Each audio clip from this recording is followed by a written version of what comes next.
Cuando los santos marchen ya con su corona en vez de cruz, Señor, yo quiero ir con ellos para encontrar a mi Jesús.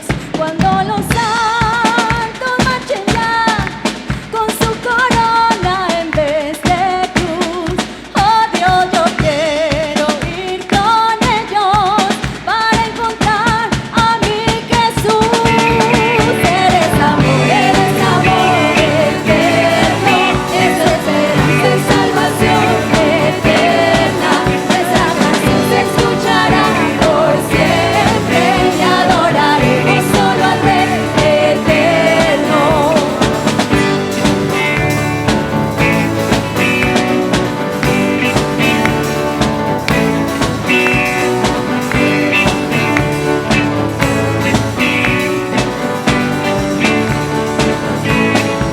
Y adoraremos solo al Rey eterno.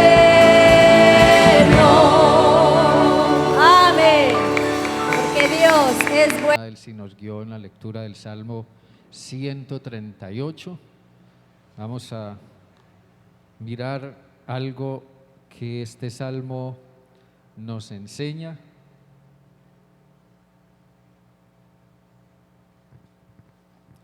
Específicamente teniendo presente todo lo que el Salmo dice. Quiero que miremos los versículos 4 y 6. Dice: te alabarán, Jehová, todos los reyes de la tierra, porque han oído los dichos de tu boca.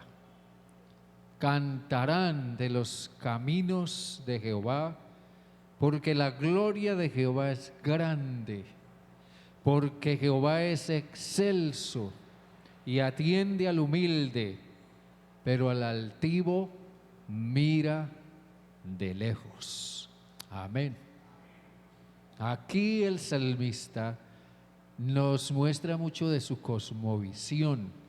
En el versículo 1 él habla de los dioses y él dice: delante de los dioses te cantaré.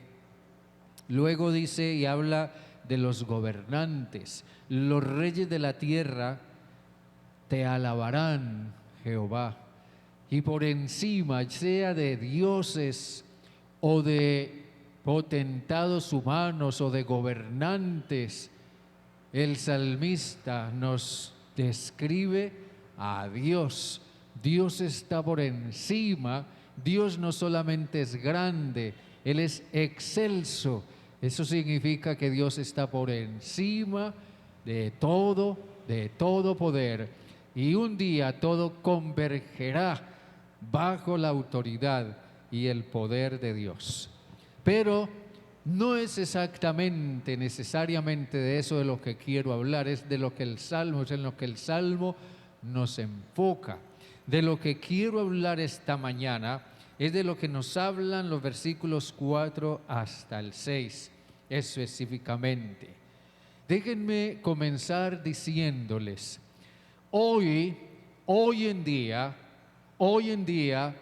hay yo lo he llamado discurso, una manera de pensar que ha ido evolucionando y ha ido inculcándose en la mentalidad y en el vocabulario y en la opinión de mucha gente. Nosotros como iglesia estamos en medio de una cultura que o bien nos puede arrastrar en lo que está promoviendo, o bien también puede hacer que reaccionemos y nos preguntemos en medio de esa cultura que va en una dirección, ¿qué es lo que nosotros como iglesia realmente somos? O tal vez nos haga preguntar, como cristianos, ¿realmente qué somos? O tal vez nos lleve a preguntarnos si somos una iglesia cristiana o no lo somos, si soy cristiano o no lo soy. ¿Por qué me refiero a eso? porque hoy se habla de una manera enfática, de una manera apasionada y yo diría de una manera vehemente acerca de lo que es la exclusividad y la inclusividad. La exclusividad es un término más de connotación negativa porque implica excluir, dejar fuera, pero inclusividad es un término positivo que implica incluir o dejar adentro. Y esa manera de hablar de exclusividad e inclusividad se ha convertido en el discurso, y lo hemos dicho muchas veces y lo seguiremos diciendo, se ha convertido en el discurso de colectivos ideológicos de todo tipo. Se percibe, por ejemplo, en lo que pudiéramos llamar el lobby de saturación pública que estos colectivos han venido haciendo y siguen haciendo de una manera militante. Se perciben las marchas y manifestaciones en donde cientos de personas salen a protestar contra el hecho de que están excluidos de algo y quieren ser incluidos y reconocidos. Se habla también en la elaboración y promulgación de leyes estatales, de leyes que dicen, bueno, estos no pueden seguir siendo excluidos, hay que incluirlos con todos los derechos y muchas veces hasta en un 200, en un 500% más de los derechos que realmente merecen. Se percibe también en la elaboración o en el reconocimiento de derechos que ellos reclaman, que todas estas ideologías reclaman, y podríamos citar muchas cosas más. Pero paradójicamente, los que reclaman inclusión, los que protestan contra la exclusividad, al mismo tiempo excluyen de una manera violenta, tanto verbal como físicamente, a otros que no están de acuerdo con ellos. Reclaman ser incluidos, pero al mismo tiempo rechazan que otros que tienen también derechos sean igualmente reconocidos. Es evidente cómo la sociedad en general, y yo diría, si nosotros somos lo suficientemente observadores o nos informamos adecuadamente, hasta hay sectores de la iglesia cristiana en el mundo que han sido permeados por el discurso de la inclusividad.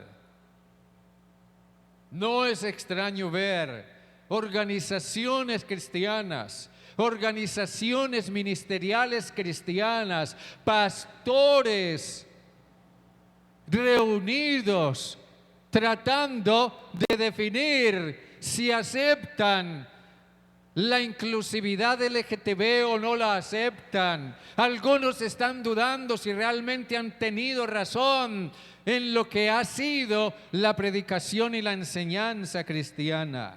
Y observe usted, la ideología LGTB, por ejemplo, se ha ido imponiendo de una manera profunda en el pensamiento y en la vida de la sociedad humana. Han ido obteniendo reconocimientos demasiadamente, diría yo, exagerados para lo que ellos esperaban. Han ido recibiendo ayudas de miles de millones de pesos para desarrollar sus programas y sus agendas.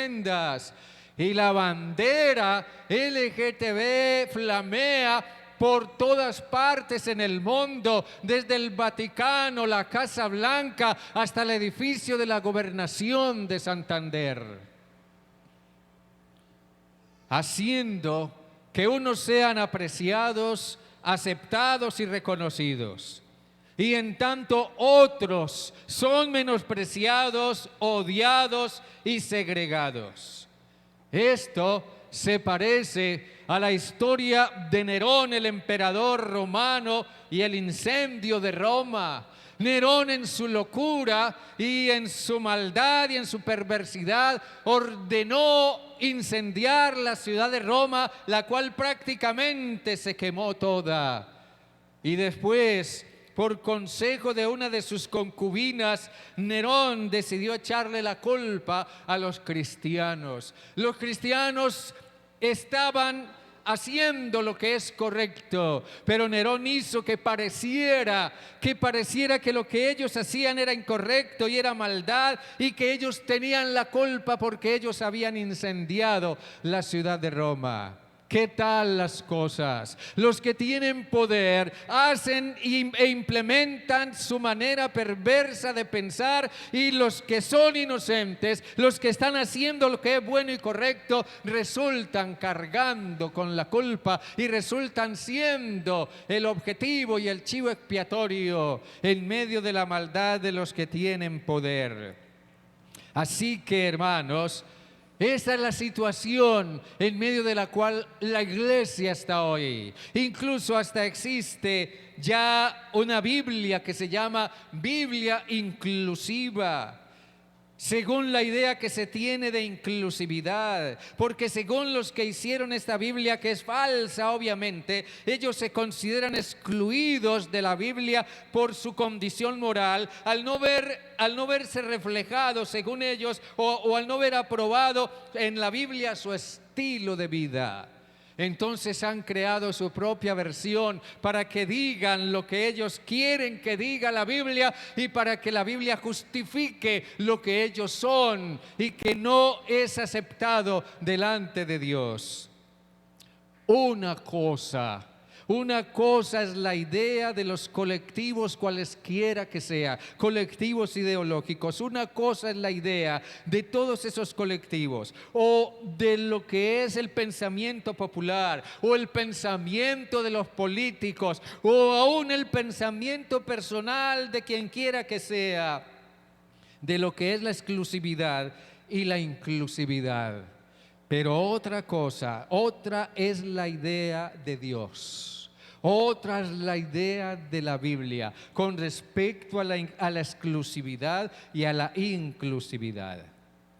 Una cosa es la inclusividad social o civil, dentro de la cual toda persona tiene derecho.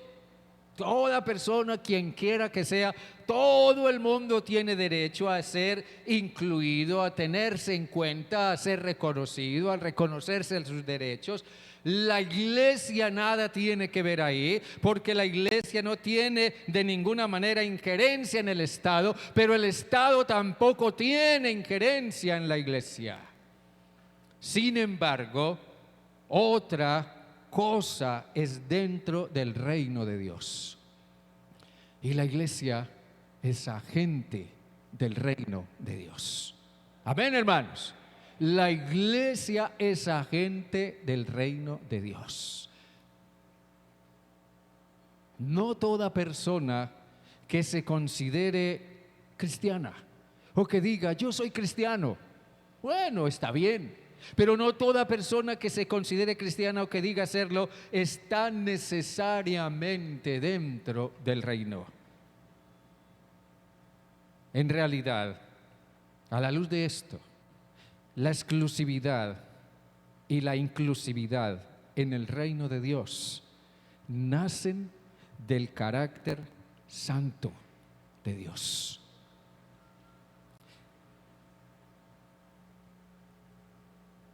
Tres cosas podemos nosotros subrayar aquí en relación con esto. Si eso es así, entonces tenemos que reconocer y tenemos que entender que Dios es exclusivo en cuanto a sí mismo. Amén, hermanos. Dios es exclusivo en cuanto a sí mismo. El salmista dice aquí: Jehová es excelso. Miren bien, Jehová es excelso. Muy bien. ¿Qué significa la palabra exclusivo después de todo? Eso nos ayudará aquí mucho. La palabra exclusivo, según el diccionario, dice algo que es único entre otros, o que pertenece únicamente a algo o a alguien. O también significa algo que está reservado para alguien o para algo o excluye a otros. Cuando compramos un tiquete para ir en el avión, nos lo dan con un número de asiento. Entonces vamos y nos sentamos en el asiento que nos indica el tiquete. Ese tiquete está diciendo, hay un asiento que es exclusivo para la persona que tiene este tiquete. Solo esa persona se puede sentar ahí. Nadie más, todo el mundo, todos los demás están excluidos de ese asiento. Siéntese donde quiera, en otra parte donde le tocó, pero no en mi asiento. Eso es lo que implica el término excluir. La Biblia enseña que Dios es Dios. La Biblia enseña que Dios es uno. La Biblia enseña que Dios es trino. La Biblia enseña que Dios es omnipotente, es eterno. Y podríamos señalar muchas cosas más acerca de Dios. Pero Dios también es exclusivo. Dios es exclusivo y eso significa que excluye todo lo que pretende llamarse Dios. O sea, no hay Dios aparte de Él ni como Él. Miren lo que decía el profeta Isaías en el capítulo 44, en el versículo 6. Capítulo 44 de Isaías en el versículo 6. Miren lo que dice el profeta. Allí dice, así dice Jehová, Rey de Israel y su Redentor, Jehová de los ejércitos. Yo soy el primero y el último, y fuera de mí no hay Dios. Amén. Fuera de mí no hay Dios. Esto, si estamos hablando de un Dios de gracia, no hay otro Dios de gracia. Esto si estamos hablando de un Dios santo, no estamos hablando de un Dios 3 veces santo. Esto si estamos hablando de un Dios bueno. No hay otro Dios bueno como nuestro Dios. Esto si estamos hablando de un Dios justo que hace justicia. No hay otro Dios justo como Dios. Así como en medio de los falsos dioses del Antiguo Testamento, hoy día, en medio de todos los conceptos e ideas de Dios y los ídolos modernos, Dios se distingue por ser único. Y el salmista percibió esa diferencia cuando dijo, te alabaré con todo mi corazón, delante de los dioses te cantaré salmos. Los dioses no quieren que yo cante, pero yo canto. Los dioses no quieren que yo hable, pero yo hablo. Los dioses no quieren que yo piense como pienso, pero yo pienso como Dios quiere que yo piense. Los que tienen poder tendrán un día que someterse al poder y la autoridad de Dios. No hay Dios aparte de Él ni como Él. Y por otra parte, Dios es exclusivo también en el sentido de que la comunión de Jehová es con los santos. En el versículo 14 del Salmo 25, miren lo que el salmista dice. Salmo 25, versículo 14. Allí dice la comunión íntima. La comunión íntima de Jehová es con los que lo temen. Y a ellos hará conocer su pacto. La comunión íntima de Jehová es con los que le temen. En ciertos lugares de acceso al público, seguramente usted lo ha visto, a veces lo hemos visto. A veces encontramos un letrero que dice, nos reservamos el derecho de admisión, ¿verdad? Hemos visto eso a veces en restaurantes o lugares así. Bueno, lo que el salmista dice aquí es que Dios se reserva el derecho de admisión. Dios tiene una relación exclusiva con quienes son temerosos de Él, con quienes le aman y sobre todo con quienes han sometido su voluntad y su corazón a Él, así como la de un padre con sus hijos. La comunión de Jehová es con los santos. Entonces no hay Dios como Dios y también no existe otra relación tan íntima y exclusiva como la de Dios como Padre con aquellos que realmente son sus hijos. Entonces esto nos lleva al siguiente aspecto. Dios es inclusivo en cuanto a quienes busquen su rostro. Miren, Dios es exclusivo en cuanto a sí mismo, pero también Dios es inclusivo en cuanto a quienes busquen su rostro. Un texto que todos nosotros conocemos muy bien, o al menos la mayoría de nosotros, nos hace ver esa realidad. En el segundo libro de Crónicas, en el capítulo 7, hay un versículo que todos conocemos muy bien y es el versículo 14. Allí dice, de una manera condicionada. Ojo, esto no es una opción que Dios esté planteándole a nadie, sino una condición. Dios está hablando aquí de una manera condicionada. Si se humilla a mi pueblo, si se humilla quien quiera que sea, que quiera acercarse a mí o que quiera venir ante mí, si se humilla quien quiera tener una relación íntima conmigo, dice Dios, si se humilla mi pueblo sobre el cual mi nombre es invocado y oran y buscan mi rostro y se convierten de sus malos caminos, entonces yo oiré desde los cielos, perdonaré sus pecados y sanaré su tierra. ¿Qué es buscar el rostro? El rostro es una expresión muy característica del pensamiento oriental y sobre todo del pensamiento de la gente y de las civilizaciones en los tiempos del Nuevo Testamento.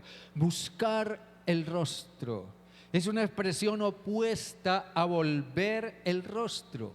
Volver el rostro significaba estar enojado o estar ofendido o sentirse culpable o ser una persona, o tal vez ser una persona acomplejada ante alguien a quien percibía como superior.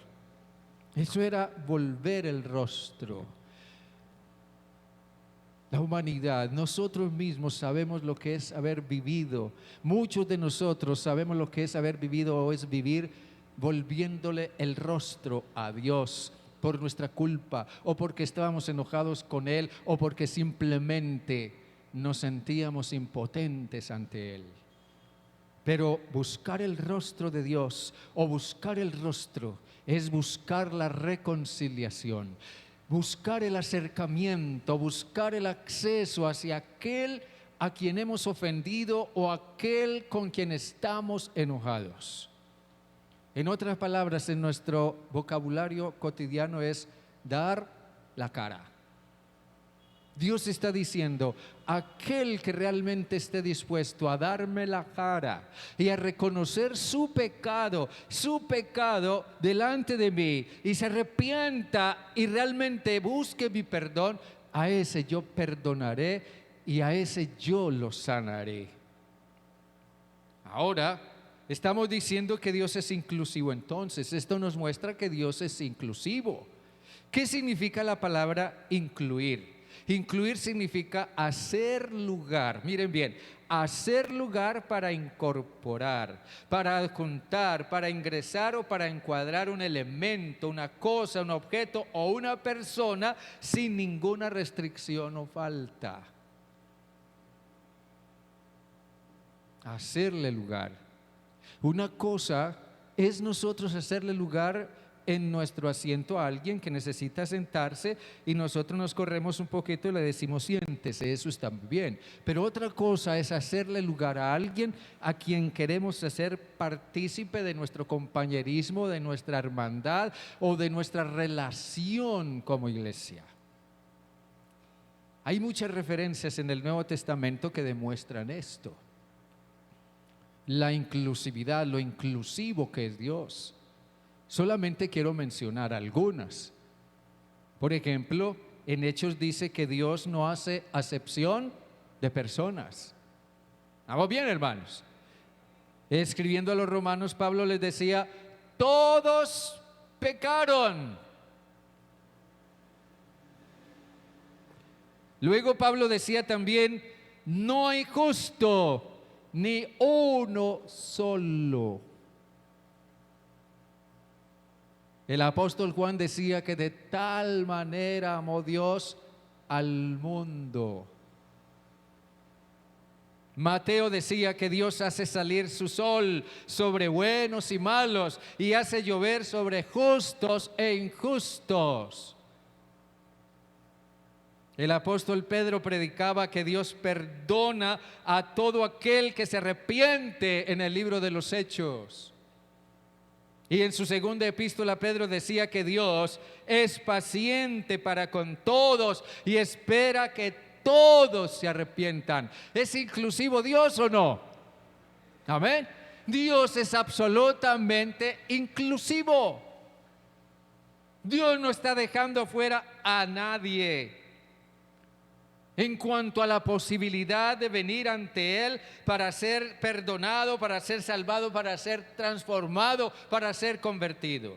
Dios ha hecho lugar para incorporar, para dar acceso en su comunión a toda persona que se arrepiente sin ninguna restricción o falta.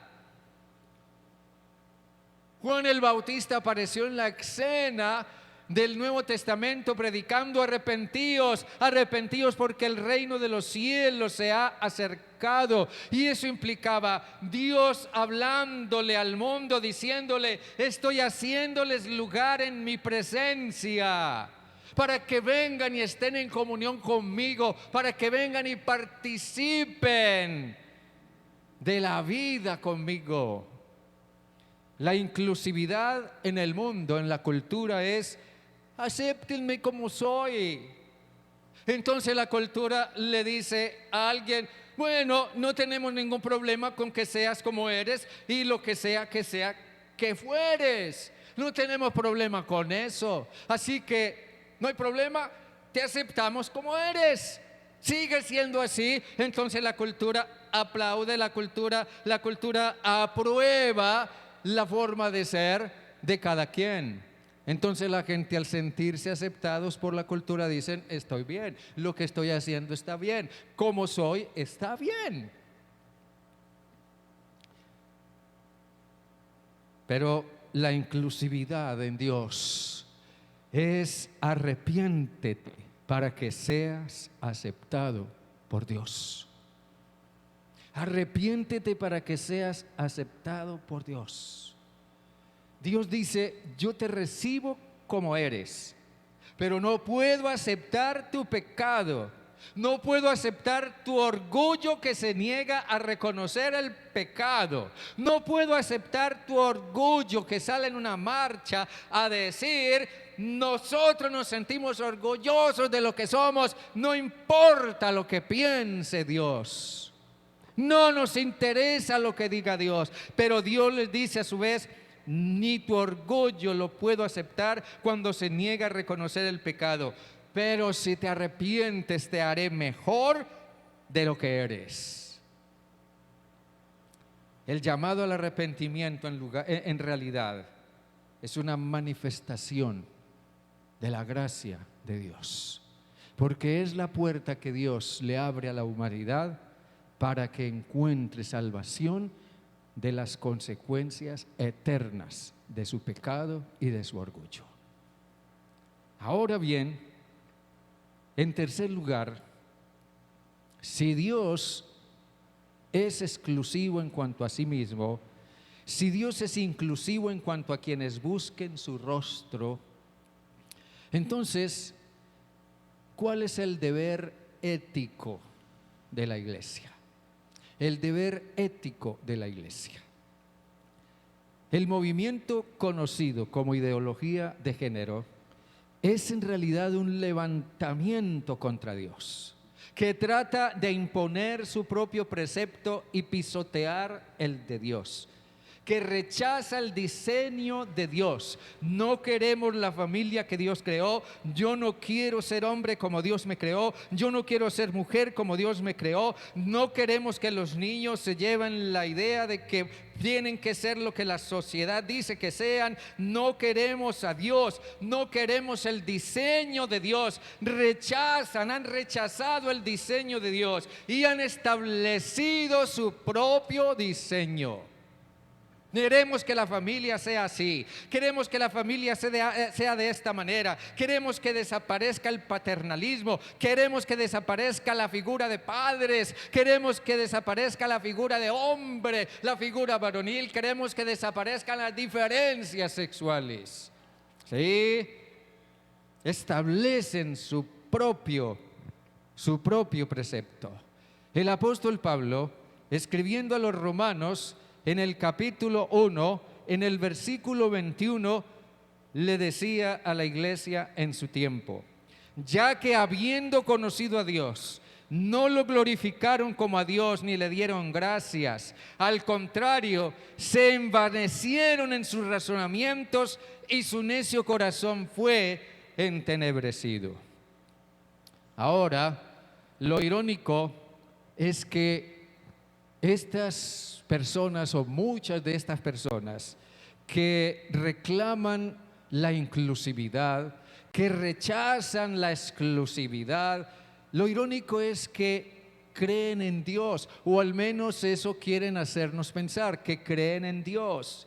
Pero cuando uno analiza a fondo las cosas, uno se encuentra que ellos creen en Dios como un Dios que está para beneficiarlos a ellos, o que está de parte de ellos para justificar su condición, pero no para decirles qué hacer, no para decirles que lo que son o lo que están haciendo es pecado y que necesitan arrepentirse. Ellos no buscan inclusividad solo en la sociedad, sino que también la están buscando en la iglesia. Y siendo que la iglesia puede estar en una posición confusa en cuanto a esto, es importante tener presente que su deber, el deber de la iglesia, es reflejar el carácter santo de Dios. Pablo decía que Dios encerró todo bajo pecado. Déjenme decirle las cosas de esta manera. Dios encerró todo bajo pecado, decía el apóstol Pablo. Y en la Nueva Traducción Viviente, ese mismo pensamiento en Gálatas 3:22 dice: pero las Escrituras declaran que todos somos prisioneros del pecado. Así que recibimos la promesa de libertad que Dios hizo únicamente por creer en Jesucristo. Todos somos pecadores. Todos somos pecadores. Y eso es lo más inclusivo que yo puedo conocer. Es lo más inclusivo que conozco. Todos somos pecadores. Pero igualmente por todos Jesucristo murió en la cruz, y todos tenemos la posibilidad y el derecho a arrepentirnos y acceder a la gracia de Dios. No obstante, el llamado perentorio de Dios, el llamado urgente de Dios, el llamado insistente de Dios es a arrepentirse. El mensaje dado a la iglesia para el mundo es a llamar al mundo al arrepentimiento. El llamado profético de la iglesia es el llamado al arrepentimiento. Juan el Bautista apareció predicando: arrepentíos porque el reino de los cielos se ha acercado. Después Jesús continuó con el mismo mensaje: arrepiéntanse porque el reino de los cielos se ha acercado. Y el mensaje apostólico que heredó la iglesia ha sido siempre: arrepiéntanse porque Dios está dándoles lugar y oportunidad de que se arrepientan. Ahora observe esto, cuando nos arrepentimos de verdad, nosotros comenzamos a caminar con Dios. Entonces, ¿saben lo que pasa? Nos convertimos, permítanme usar este término, nos convertimos en una especie de influencers para que otros también se arrepientan. Nos convertimos en factores de influencia para que otros se arrepientan, porque a partir de nuestra propia experiencia con el pecado, nosotros los que hemos vivido el pecado, lo que hemos vivido ser esclavos o atados al pecado en alguna manera, a partir de nuestra propia experiencia, nos damos cuenta de cómo otros andan engañados y esclavizados en el pecado. Así que, siendo que nosotros nos hemos arrepentido, y yo quiero pedir, cuantos se hayan arrepentido aquí, digan amén con todo su corazón. Cuando nosotros nos hemos arrepentido con esa seguridad y en una experiencia real, entonces no podremos andar juntos con los que no se han arrepentido. En el capítulo 4 de Primera de Pedro, capítulo 4 de Primera de Pedro, en el versículo 4, Pedro echó de ver y nos advierte en cuanto a eso. Versículo 4 de Primera de Pedro, dice: a estos, a los que aún no se arrepienten, los que no se quieren arrepentir, a estos les parece cosa extraña que vosotros no corráis con ellos en el mismo desenfreno de disolución y os ultrajan.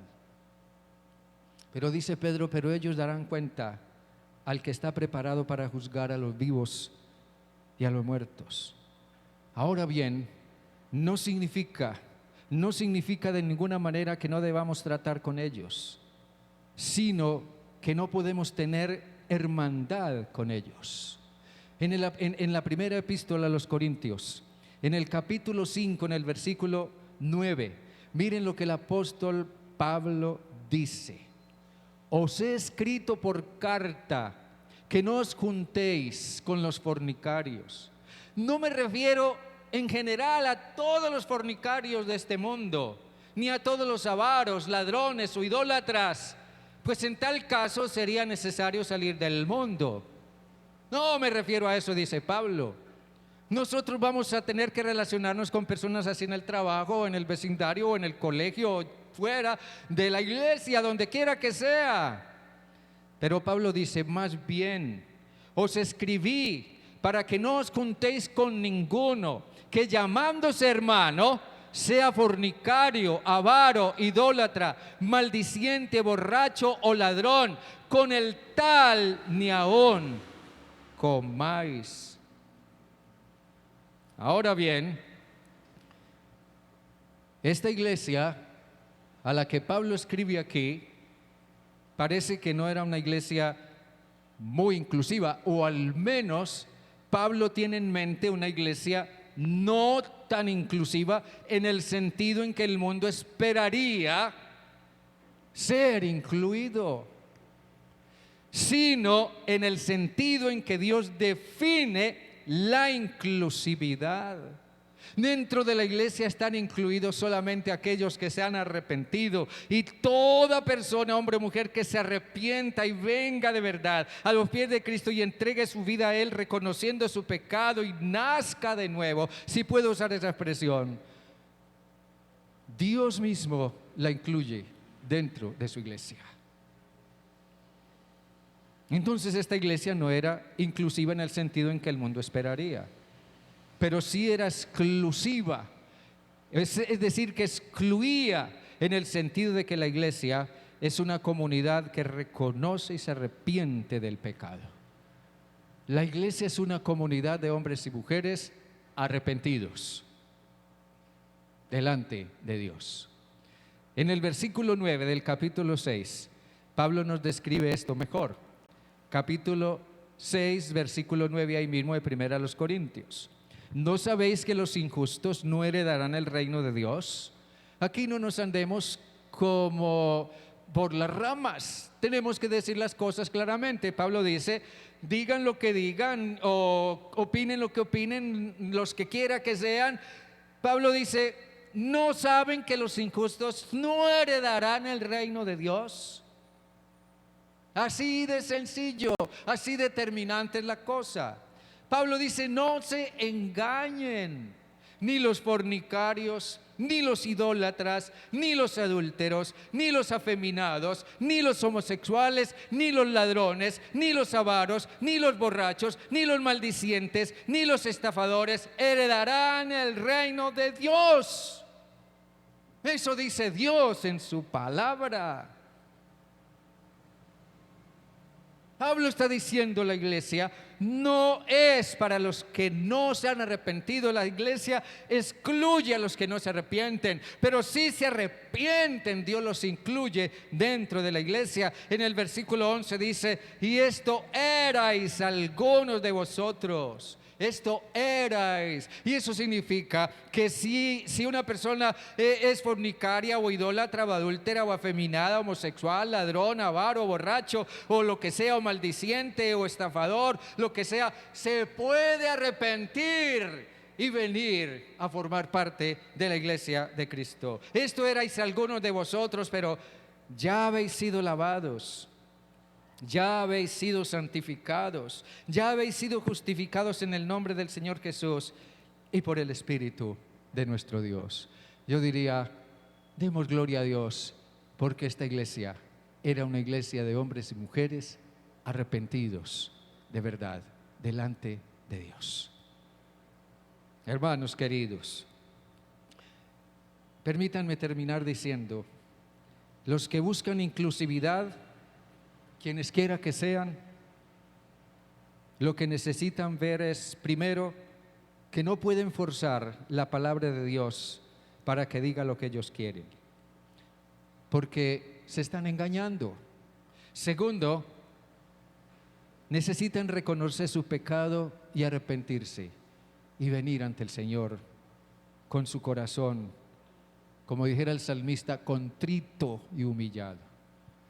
Y tercero, necesitan andar en Cristo en santidad y en obediencia.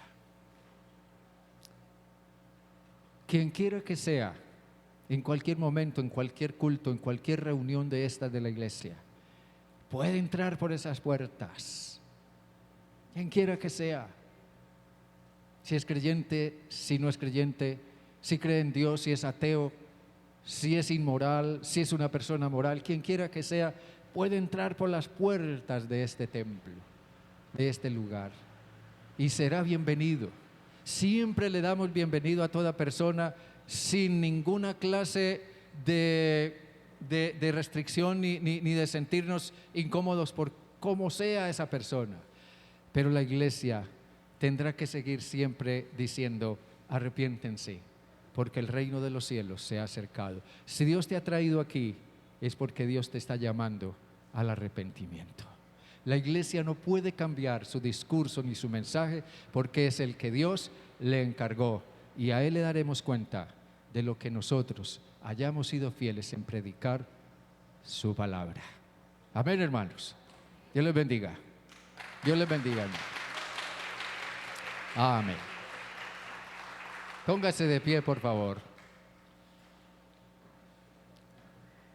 y ore allí en su corazón. Y piense en los tiempos que estamos viviendo, que no es cuento.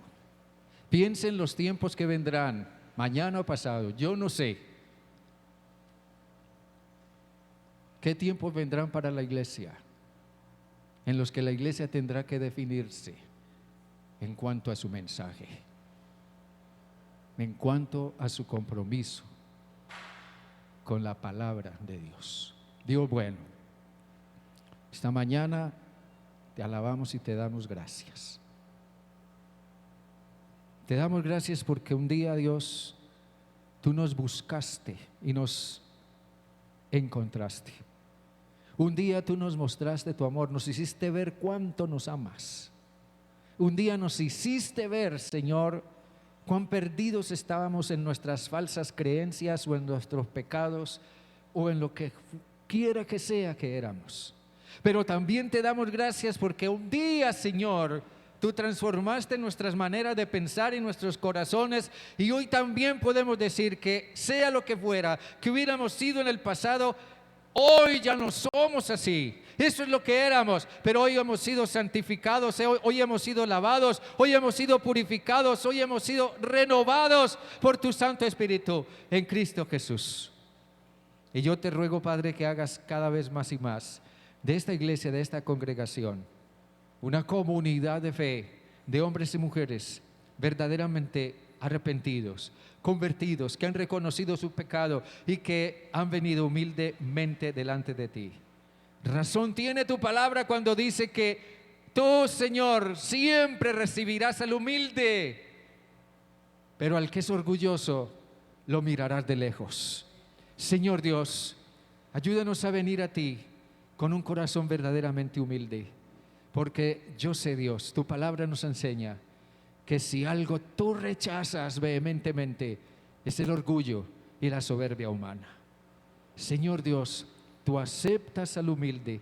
Ayúdanos a venir a ti, Señor, con un corazón verdaderamente humilde, que te honre y que te exalte. Dios, que toda persona que venga, que esté presente, que esté viniendo, que esté llegando a esta congregación, sea siempre bien recibida, sea siempre bienvenida, y así será. Pero que toda persona que llegue a esta congregación también pueda escuchar el mensaje del llamado a volverse a ti, a arrepentirse y a aceptar a Jesucristo como su Salvador en su corazón.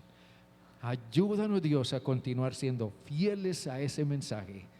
No importa lo que hayan de ser las cosas hoy o mañana, ayúdanos a seguir siendo fieles a ese mensaje, porque como dijera Pablo a Timoteo, sí, tenemos que seguir peleando la buena batalla de la fe.